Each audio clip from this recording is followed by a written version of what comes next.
Hey everybody, my name's Robin Deman. I'm taking Psychology 180, and in this week we learned about learning theories.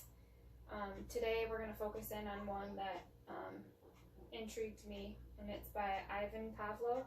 He's a Russian psychologist who came up with the theory of classical conditioning.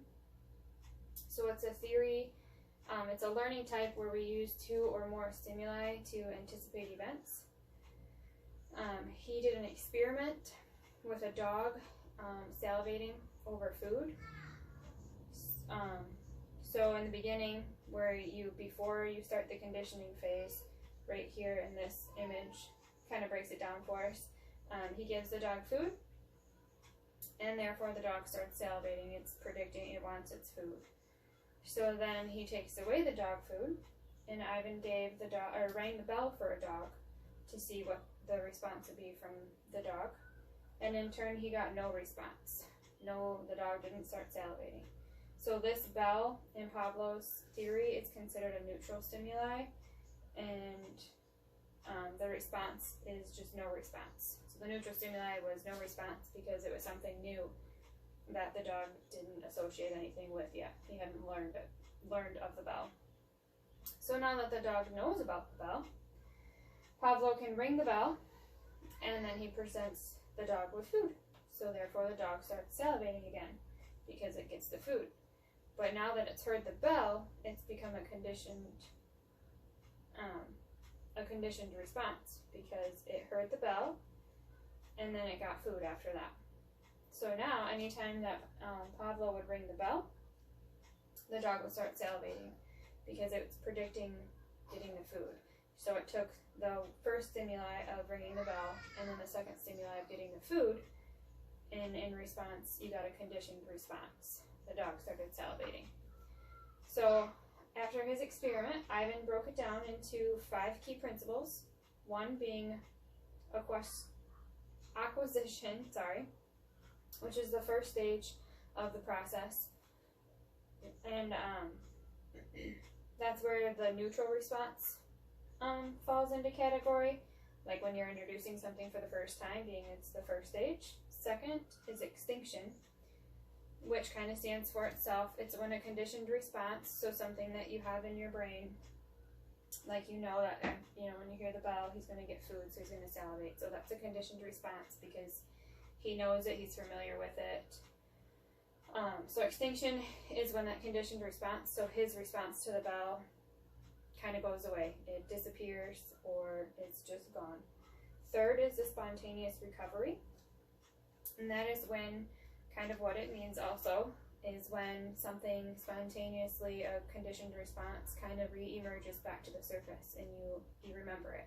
So the bell, therefore, again, triggers the dog to salivate. Fourth is generalization.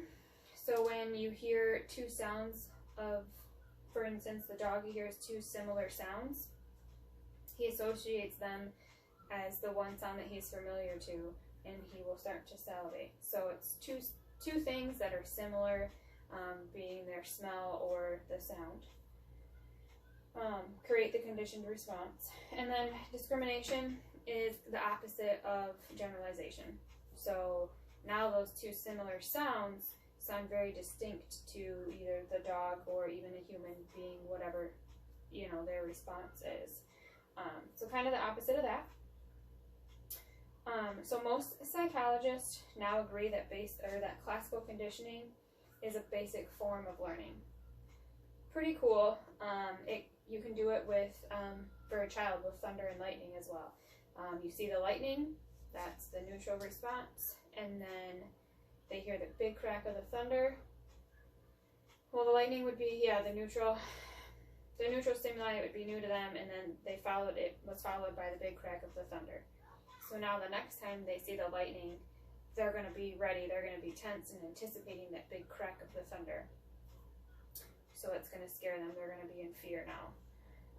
And then classical conditioning is one way that virtually all organisms learn to adapt to their environment, being it's a dog or a human. This little graphic down here kind of breaks it down into like the neutral stimuli, being it's the first time being exposed to a sound, which gives you no response. Therefore, the neutral stimuli, after hearing it the first time, becomes a conditioned response. So now it's something familiar, something that they know.